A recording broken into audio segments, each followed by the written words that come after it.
Selanjutnya saya akan menyampaikan profil singkat dari Kak Natalia atau yang biasa dikenal dengan Cenat. Nah, ini motivator kita hari ini ya teman-teman. Beliau penyintas kanker dengan jenis kanker ovarium yaitu serius papillary kistadenokarsinoma ovari grade 3 stadium 3C yang didiagnosis sejak Juli 2024. Kini Cenat telah berhasil melewati berbagai tahapan pengobatan mulai dari operasi, kemoterapi, lalu ada observasi lanjutan dan dinyatakan pulih pada Januari 2025. Kini Cenat juga secara aktif menjadi motivator dan influencer khususnya bagi para pejuang kanker di Indonesia serta aktif dalam komunitas yang bernama Seru Ajak Teman Sehat.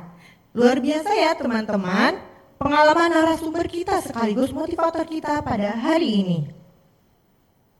Saat ini kita sudah tergabung bersama di dalam Zoom oleh motivator kita, Cenat. Kita sapa dulu. Halo Cenat, selamat pagi. Bagaimana kabarnya hari ini? Apa bisa dibuka mikrofonnya, Cenat? Oke. Langsung saja kepada Cenat, saya persilahkan. Oke, terima kasih buat kesempatannya. Semangat pagi semuanya.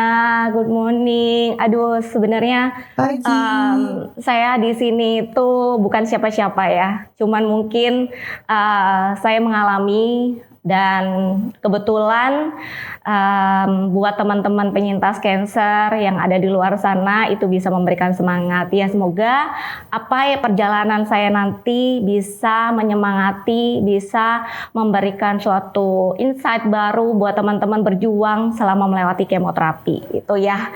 Jadi mungkin saat ini saya dengan kanker ovarium seperti yang sudah diinfokan tadi dan dinyatakan clear, lalu sampai saat ini pun juga masih tetap kontrol dengan rutin.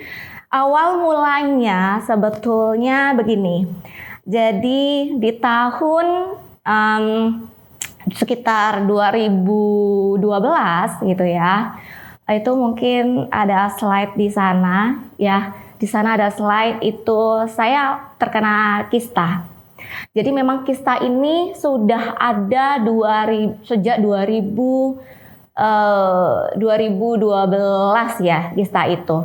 Cuman mungkin saat itu masih di 2 sampai 5 cm gitu. Nah, sebetulnya itu tidak masalah, tapi yang jadi masalah memang saat tidak kita kontrol dengan rutin. Saat COVID kista itu ternyata membesar dan jujur saya pribadi itu benar-benar yang tidak nyangka bahwa yang kista yang awalnya katanya itu kan aman-aman saja selama dia masih sebagai kista gitu ya. Ternyata kista itu menjadi 10 cm. Dan di saat itu juga saya harus menjalani laparoskopi. Dari laparoskopi dokter sudah melihat bahwa ini sepertinya ada yang berbeda gitu. Jadi saat itu juga dengan dokter Benedictus kebetulan waktu itu saya disarankan untuk melakukan biopsi. Padahal waktu itu hanya kista. Tapi dia melihat ada yang berbeda dengan sel kista ini gitu, yang dia lakukan operasi. Beliau melakukan operasi dan hasilnya waktu itu saya terkena hasilnya saat itu tuh prakanker. Ya. Dan saat itu juga sebetulnya saya program bayi tabung. Jadi di saat yang bersamaan 9 tahun saya belum punya anak, lalu menginginkan anak dengan program bayi tabung, ternyata kista hasilnya adalah prekanker. Jujur itu menjadi pukulan buat saya. Karena anak itu saya dambakan sekali gitu. Ternyata hasilnya prakanker, belum kanker, itu aja sudah down gitu. Dan hasilnya program tabung pun setelah dilakukan laparoskopi, waktu itu saya mendengar tidak ada satu embrio pun yang bisa terjadi gitu ya. Tidak ada satu embrio pun di saat melakukan bayi tabung itu bagaimana menanamnya. Jadi embrio saja tidak gitu. Itu menjadi titik low saya saat itu. Dan saya bangkit dengan program makan sehat dan sebagainya. Alhasil 3 bulan berikutnya saya benar-benar hamil gitu. Itu memang semua kuasa dari Tuhan ya. Secara logika saya tidak mempunyai anak 9 tahun, program bayi tabung gagal, saya juga dinyatakan prakanker. Tapi terus saya bisa hamil waktu itu. Itu suatu pelajaran buat saya bahwa seketika kalau memang Tuhan itu memberikan ujian, seketika itu juga Tuhan sedang mempersiapkan sebetulnya sesuatu yang memang sudah kita dambakan. Cuma kita hanya tunggu waktunya. Nah, saat saya memiliki anak itu berjalan waktu 2 tahun karena fokusnya sudah sama anak nih ya. Benar-benar yang fokusnya sudah sama anak, sudah tidak mengingat lagi yang prakanker, yang padahal waktu itu saya sudah dinyatakan dengan dokter untuk pencegahannya adalah dengan hamil. Oke, saya sudah hamil. Lalu berikutnya saya disarankan ke onkologi, dan di onkologi itu dokter SPOG onkologi mengatakan bahwa ini harus dilihat perkembangannya. Apakah dia akan ke cancer atau dia akan stay di sana. Gitu. Tapi berhubung namanya manusia ya, kalau sudah senang dengan sesuatu terkadang kita lalai dengan apa yang sudah pernah harusnya kita lakukan. Habis itu saya jujur lalai banget, 2 tahun saya tidak kontrol. Tiba-tiba saya sebetulnya Januari Cenat itu benar-benar seperti yang gak pernah sekali di bawah. Kalau memangku anak itu sebenarnya ada yang mengganjal, bukan denial. Saya tanya ke suami, sepertinya di bagian bawah perut ini kok ada yang berbeda ya, gitu. Saya mengatakan begitu karena agak worry, tapi pikiran saya berpikir bahwa ini mungkin bisa jadi karena setelah hamil melahirkan tidak kembali, gitu. Ternyata suami saya juga bilang, oh enggak kok, nggak apa-apa ya, wajar seperti itu. Saya tanya juga ke teman, itu juga wajar gitu kan. Akhirnya di bulan Juli, padahal itu sudah Januari 2024. Di bulan Juli 2024 itu semakin yang wah, ini perut bagian bawah itu memang dia lebih membesar lagi. Jadi kalau misalkan teman-teman kalau misalkan perut itu kan harusnya datar atau dia bendol, itu pun di bagian atasnya, ini bagian bawah. Di situ saat saya pangku anak lagi dan benar-benar kayak ada ketekan, saya sudah langsung bilang pada suami, ayo ke dokter. Jadi ini pelajaran berharga banget. Jadi di mana kita punya feeling itu harus langsung gitu. Jadi itu yang Cenat lakukan saat itu. Saat ada yang mengganjal dan benar-benar ini sudah tidak bisa deh. Sebenarnya ada sesuatu yang nggak baik-baik saja gitu. Saya langsung ke dokter dan dokter USG, dokter SPOG onkologi waktu itu langsung dicek di dalam kista itu ada seperti massa padat 3x3. Dan dokter langsung terdiam, dia langsung hanya mengatakan, kamu kok bisa kontrol hari ini? Karena saya juga bilang, sebetulnya saya nggak ada gejala yang seperti apa dok. Cuman saya merasakan kayak ada yang berbeda ini. Lalu dokter itu bilang, oke, Nat, bagus banget loh kamu datang tanpa ada gejala yang mengganggu banget, yang mengganggu kamu sampai tidak bisa atau berdarah kah, atau misalkan tidak bisa beraktivitas, bisa tetap lancar semuanya, tapi kamu datang ke sini ini sangat baik. Saya lihat sementara ini memang ke arah yang ganas. Tapi untuk konfirmasi, melewati konfirmasi ini kita harus melakukan cek darah dan sebagainya. Ya sudah, saya saat itu melakukan cek darah, salah satunya CA125, kebetulan saya ovarium case-nya, dan betul CA125-nya saya di angka 4.400, saya keluar angka itu yang mana normalnya itu di bawah 35. Tapi CA125-nya itu 4.400, itu saya sudah berpikir nggak enak banget. Itu sudah benar-benar yang wah, kayaknya saya cancer nih, gitu. Itu pikiran sudah tidur jelas nggak bisa tidur. Terus melihat anak harus tertawa, berat. Karena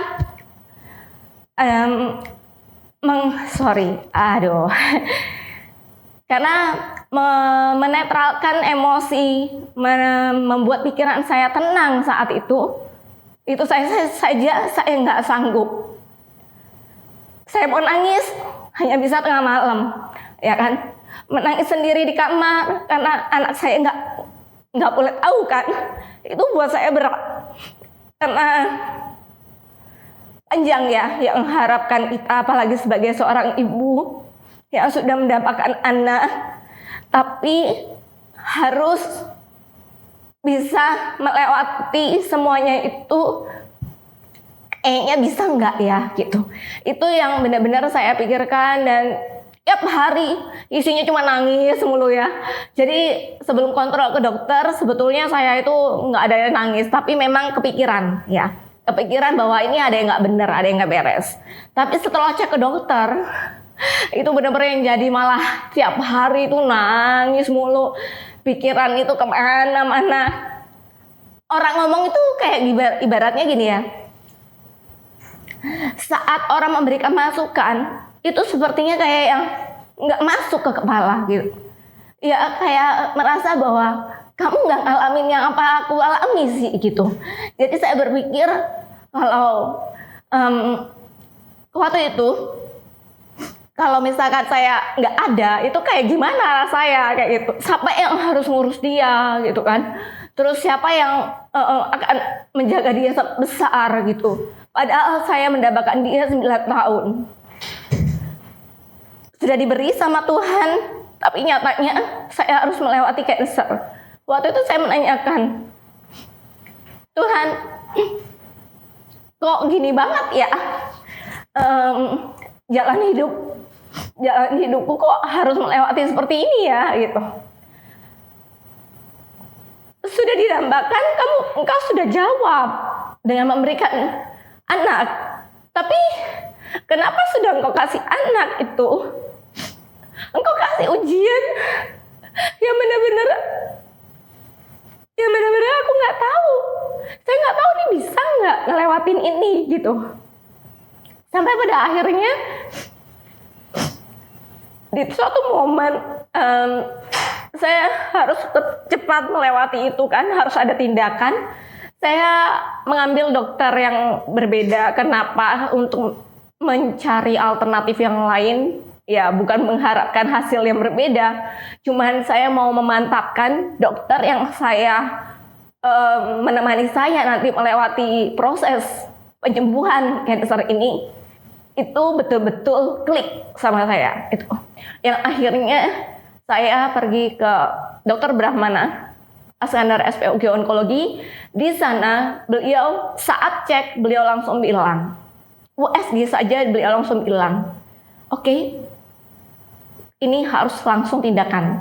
Ini langsung harus kita harus menentukan. Kamu udah cek darah, udah ini hasilnya oke. Dengan hasil seperti ini kamu harus CT scan. Saya CT scan hasilnya benar-benar yang ya cancer ya.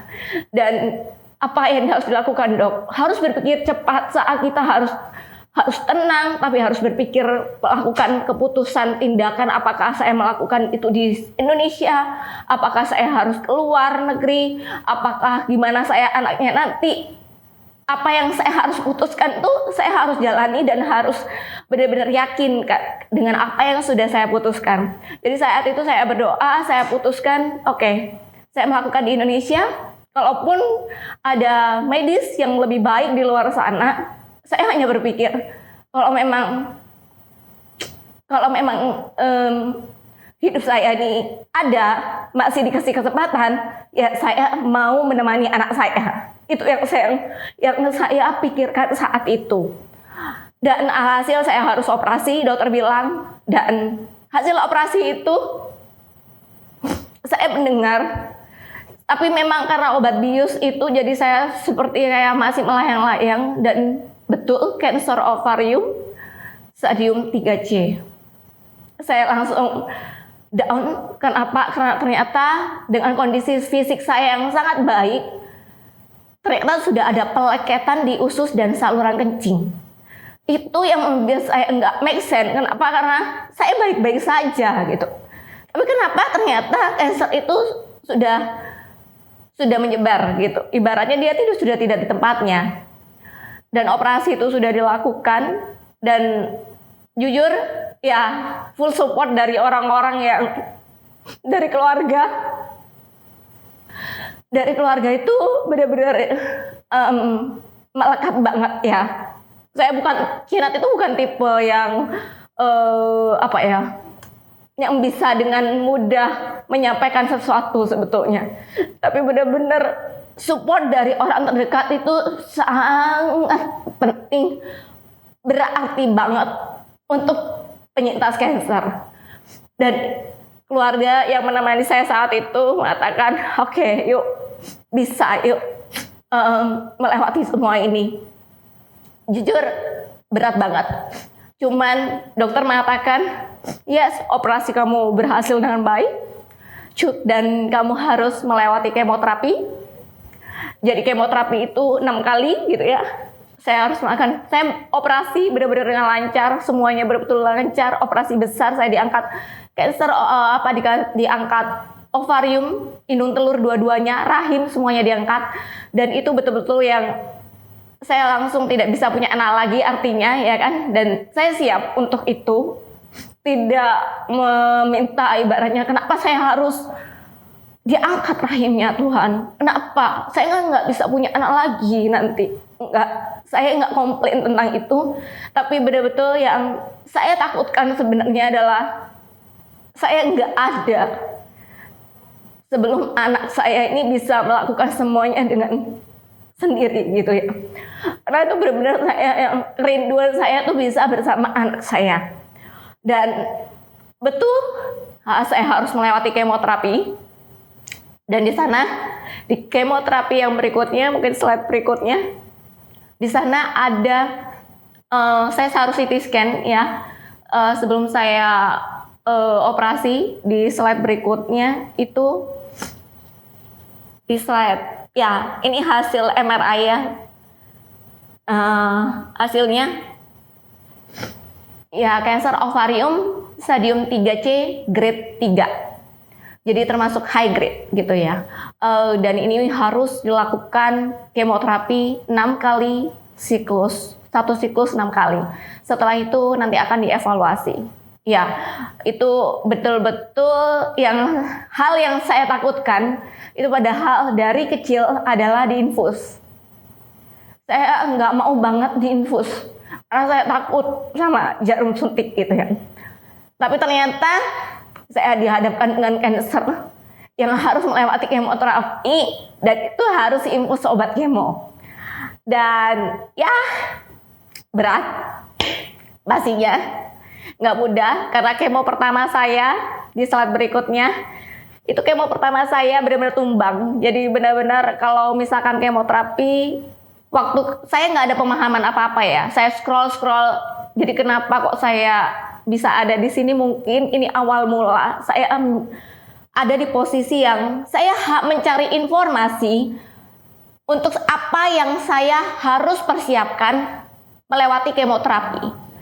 Tapi yang saya dapatkan, saya scroll TikTok, saya scroll Instagram, saya nggak mendapatkan edukasi itu, saya nggak mendapatkan insight itu. Justru yang saya dapatkan di beranda itu adalah orang-orang yang dia hanya tidur, terus habis itu ada informasi berikutnya sudah meninggal kayak gitu.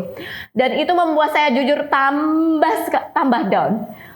Dan kemo pertama saya lalui jalanin dengan ala kadar gitu ya.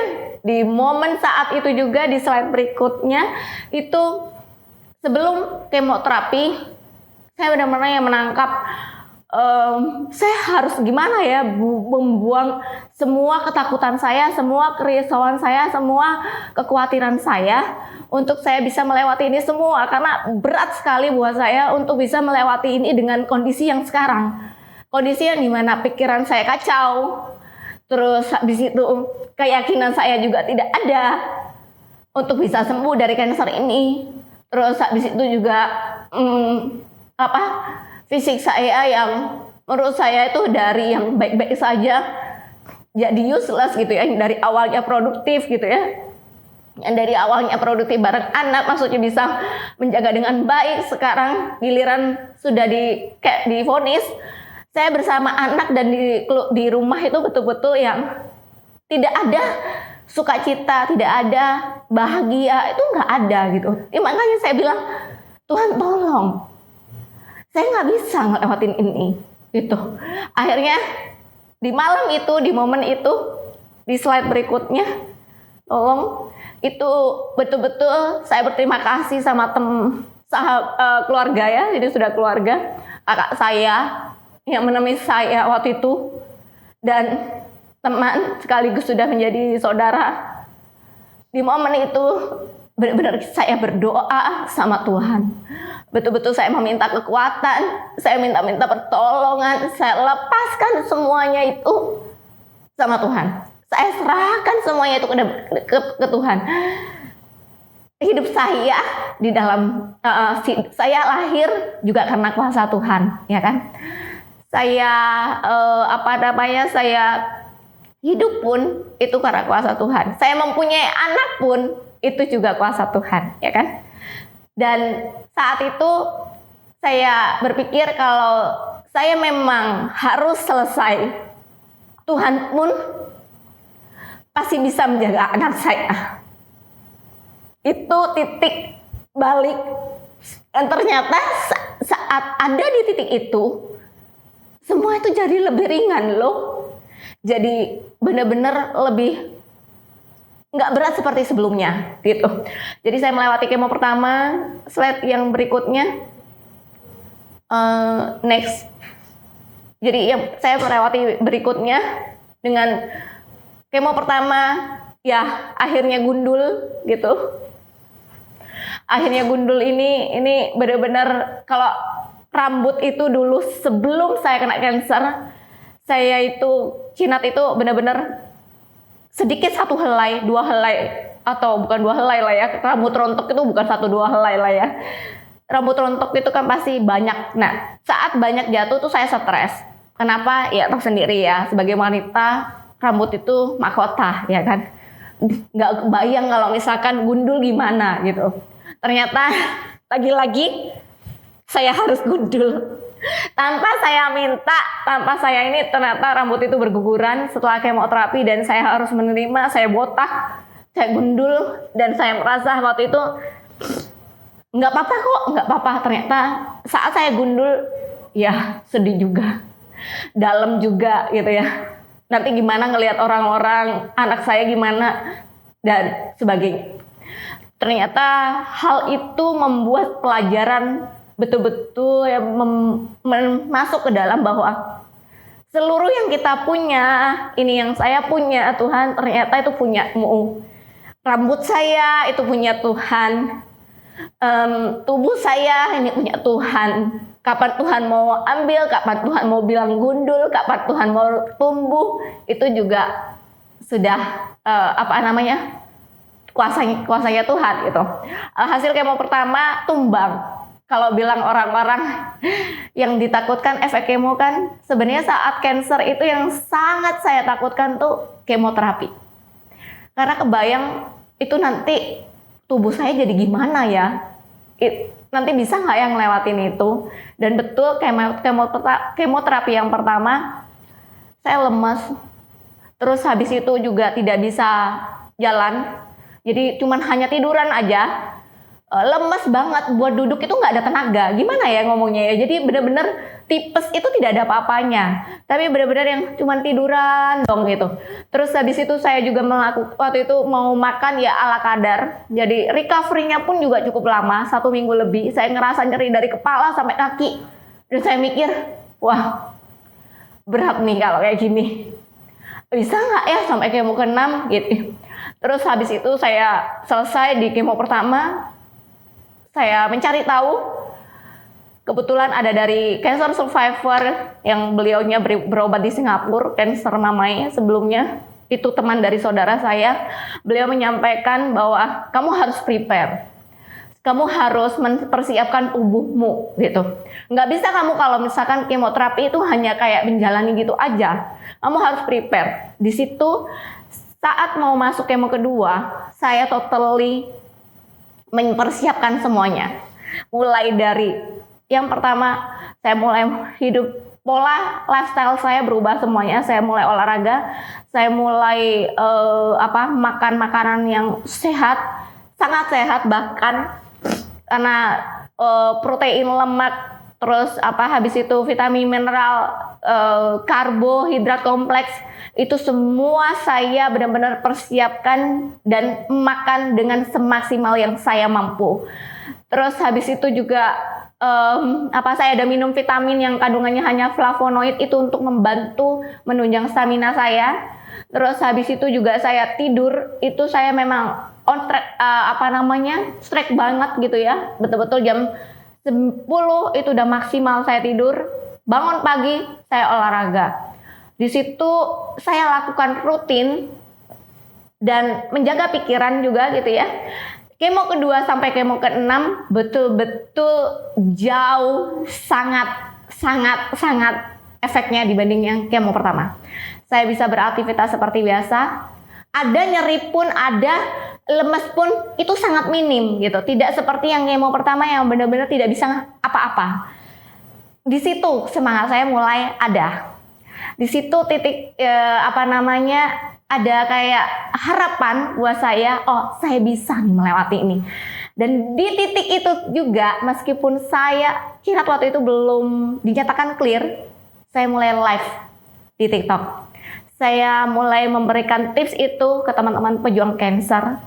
Dan banyak ya sebenarnya mental juga, karena pertanyaannya adalah emang Cina sudah clear, emang sudah selesai kemoterapinya, emang sudah, udah pokoknya banyak banget ya. Dan ternyata di saat yang sama banyak pejuang cancer yang juga menerapkan apa yang Cina lakukan, dan mereka terbantu di sana. Dan akhirnya berjalannya itu di slide berikutnya, benar-benar kemoterapi itu membuat semangat sembuh. Jadi ini titik low tadi. Jadi kenapa saya tulis di sini from hero to zero, bukan sebaliknya ya. Kalau orang-orang biasanya from zero to hero. Tapi kalau saya merasakan waktu itu yang dulunya sebelumnya itu memiliki apa yang saya impikan gitu kan. Saya mempunyai ibaratnya finansial juga cukup, anak juga sudah diberi gitu ya. Teman baik, keluarga, semuanya juga mensupport gitu ya. Maksudnya ada buat saya. Tapi titik itu terkena cancer tuh benar-benar saya merasakan saya nothing. Saya benar-benar tidak ada apa-apanya. Saya nggak berguna, saya begini, saya begitu. Saya betul-betul yang Tuhan, apa yang saya lakukan selama ini tuh nothing semuanya. Saya cuman hanya bisa berdoa, apa yang saya harus lakukan habis ini? Kalau saya kena cancer, hidup saya itu kualitas hidupnya bagaimana nanti? Apakah saya tetap bisa bermanfaat? Apakah saya bisa tetap produktif? Apakah saya tetap bisa merawat anak saya dengan baik gitu? Nyatanya itu terlewati dengan sangat indah. Tapi di titik low saya berikutnya itu terjadi di tanggal 30. Tanggal 30 Januari saya harus dilakukan FNAB. FNAB itu biopsi, karena ternyata setelah selesai kemoterapi 6 kali tersebut, saya tes lagi MRI.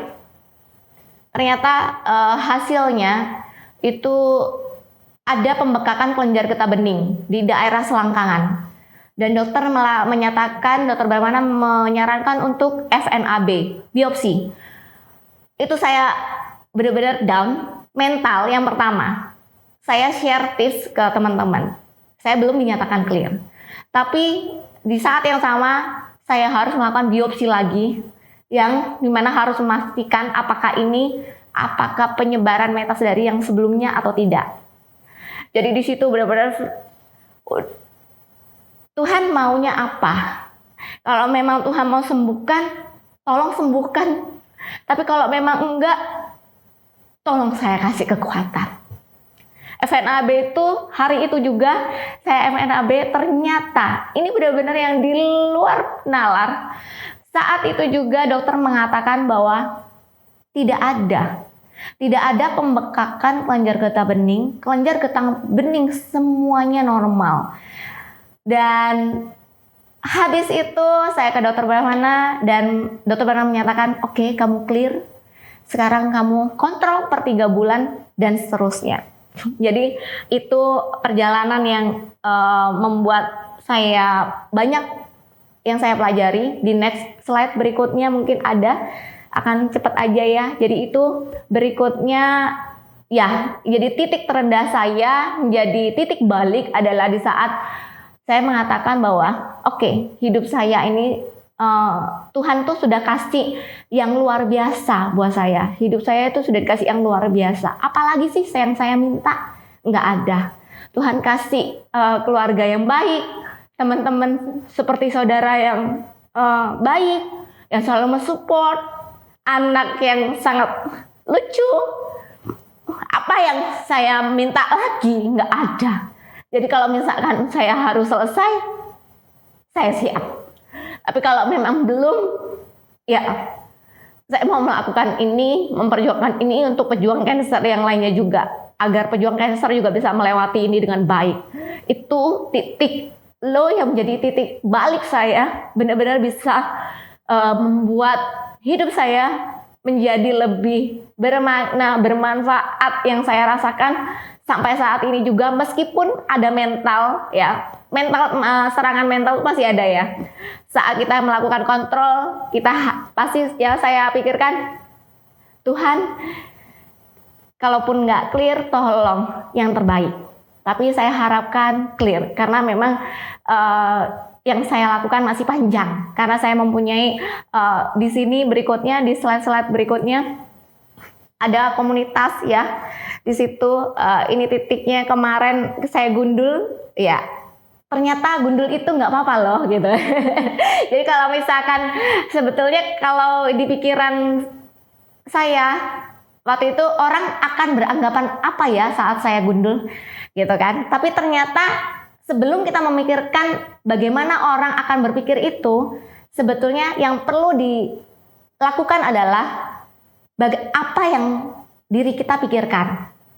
Saat kita pikirkan baik-baik saja, orang pun juga akan menganggap itu baik-baik saja. Saat kita berpikir ini tidak baik-baik saja, ya orang pun juga akan menangkap itu. Jadi waktu itu saya benar-benar yang gundul, saya kemana-mana yang awalnya itu risih ya, maksudnya kayak orang melihat saya itu kayak gundul kan pasti aneh ya kalau seliweran gitu ya.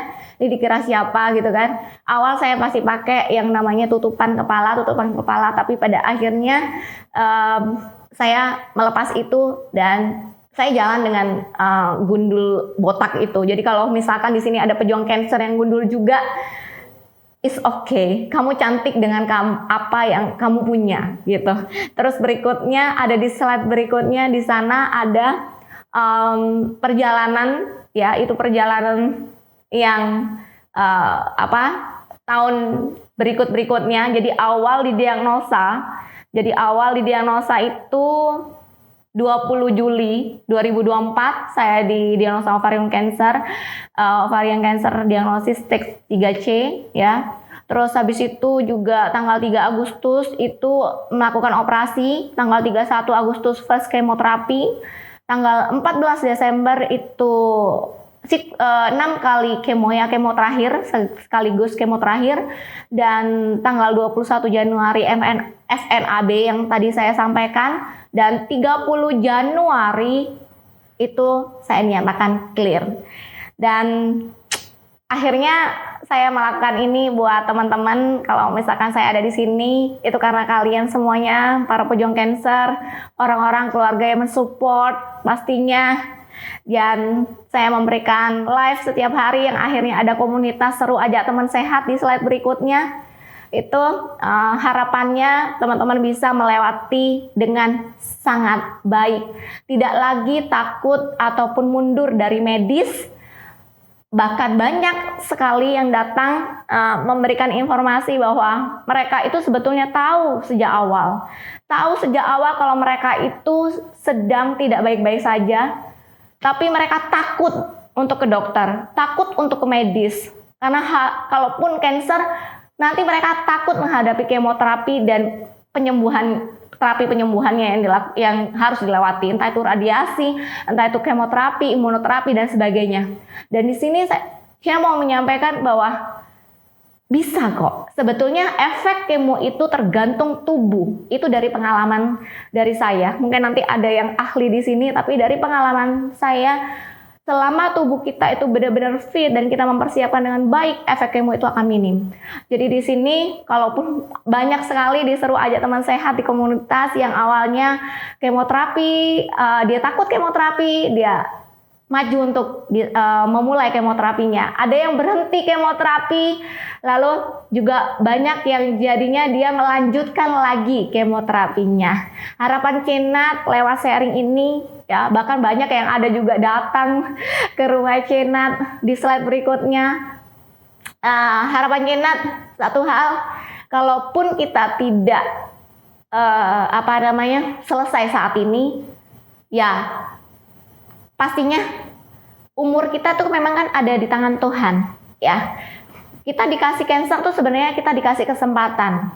Kalau ada orang lain terkena jantung, tiba-tiba nggak ada, bisa nggak? Bisa. Jadi kapanpun kita nggak ada tuh bisa banget. Seketika kita duduk nggak ada, ketika juga kita melakukan sesuatu, kita tiba-tiba terkena apa, terus tiba-tiba sudah dan di dunia, itu bisa. Jadi sebetulnya teman-teman, terkena cancer itu bukan suatu hal mati untuk kita, tapi benar-benar itu satu hal pembelajaran yang bisa teman-teman angkat nantinya, yang bisa menginspirasi orang-orang yang lain yang di luar sana yang mungkin bukan hanya pejuang cancer, tapi juga orang-orang yang menderita sakit yang lainnya, yang melihat perjalanan kamu itu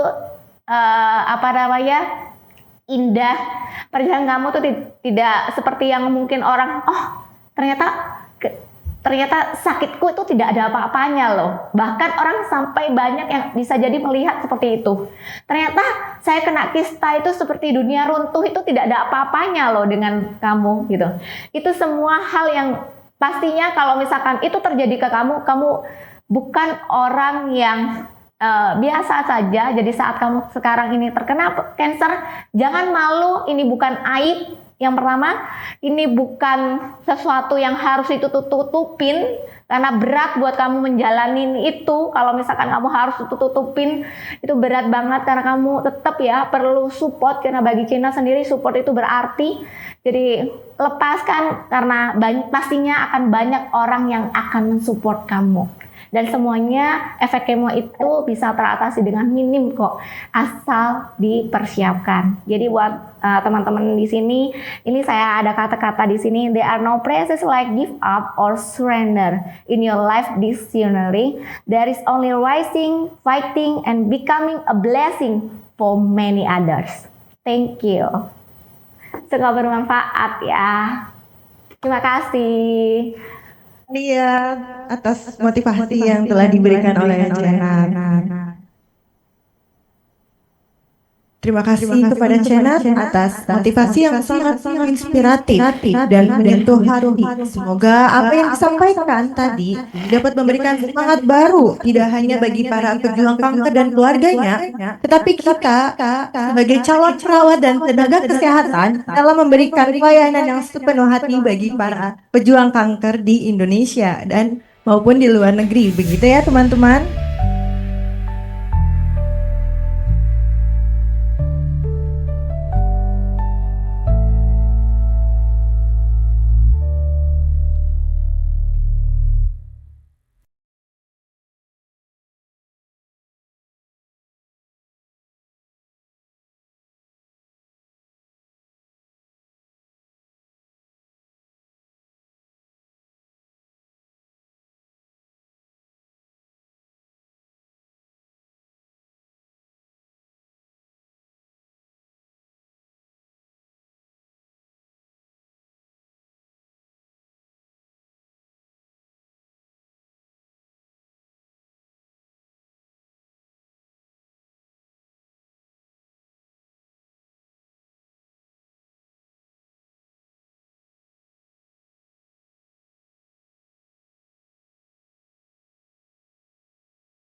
Baik, jadi pesannya buat para pejuang cancer, cancer itu bukan artinya mati, dan kemoterapi pun itu bukan sesuatu hal yang sangat menyeramkan, tapi memang tidak bisa disepelekan.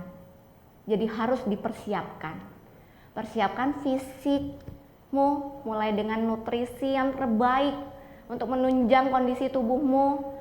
Persiapkan mentalmu, perkuat imanmu pada Tuhan, karena Tuhan yang memegang kendali atas hidup kita.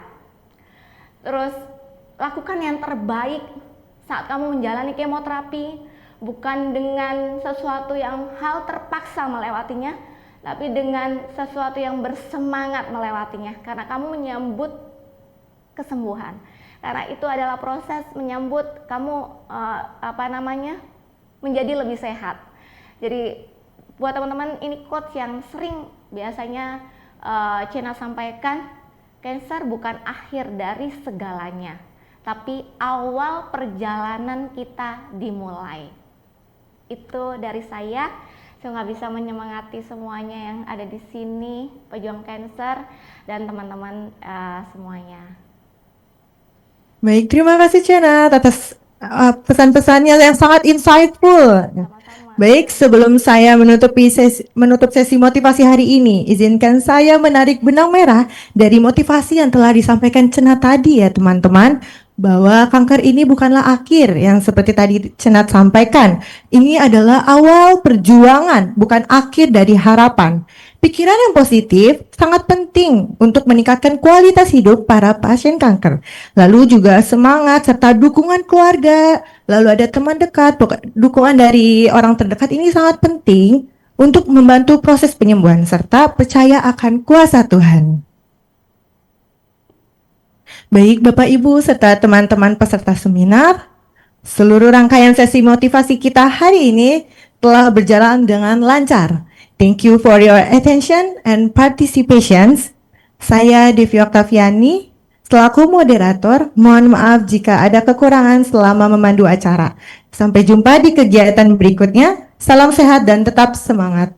Wassalamualaikum warahmatullahi wabarakatuh. Selanjutnya saya kembalikan kepada MC.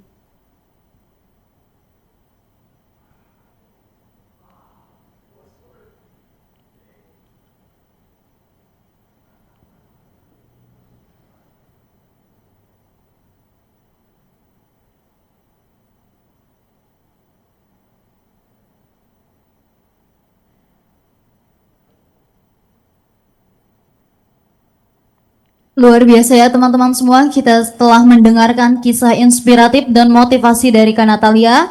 Terima kasih kami ucapkan kepada Kak Natalia yang telah menyampaikan motivasi yang luar biasa dan sangat bermanfaat bagi kita semua. It was amazing, everyone.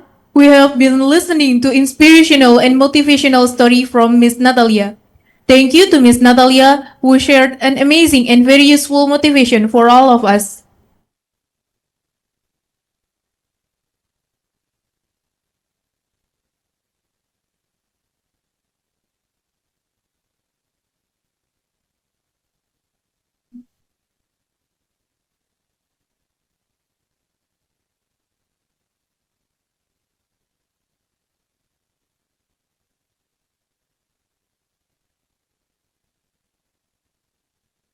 Nabila.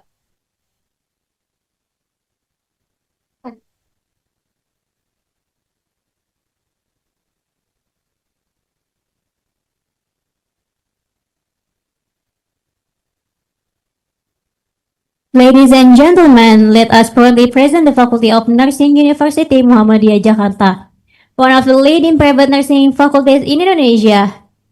We offer a level of nationally accredited nursing programs for the 2025 to 2026 academic year, including Bachelor of Nursing, regular track for senior high school graduates, bridging track for Diploma 3 in nursing graduates, professional nurse program, 1-year clinical internship program to obtain professional licensure, Master of Nursing with 6 concentration, medical surgical nursing, community health nursing, pediatric nursing, maternity nursing, Nursing Management, and Psychiatric Nursing. Nursing Specialist Program, Medical Surgical Nursing, Community Health Nursing, Pediatric Nursing. All programs are supported by experienced faculty, evidence-based learning, and national accreditation with excellent or unggul rating. For further information and online registration, please visit pmd.umj.ac.id.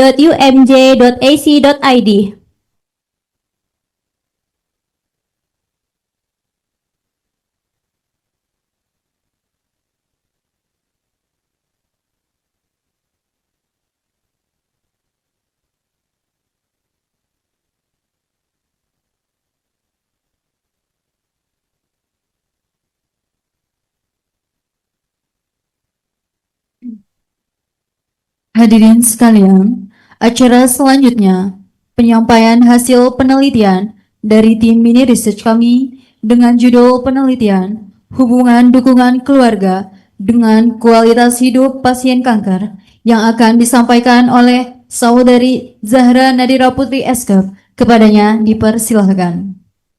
Ladies and gentlemen, next, the presentation of the research results from our mini research team entitled The Correlation Between Family Support and the Quality of Life of Cancer Patients will be presented by Zahra Nadira Putri Eskep.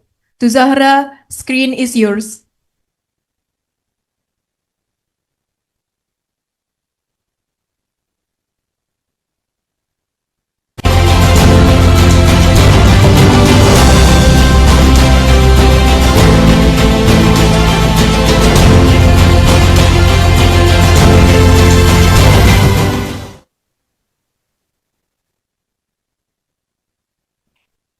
Assalamualaikum warahmatullahi wabarakatuh.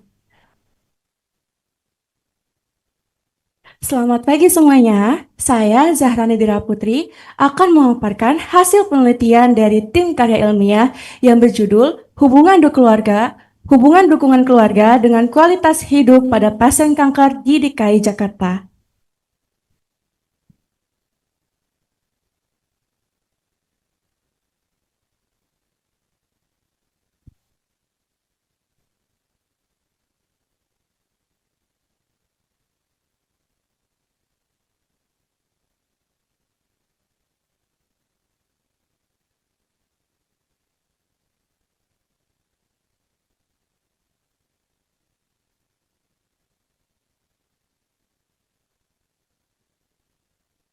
Menurut Globokan tahun 2020, kanker merupakan penyebab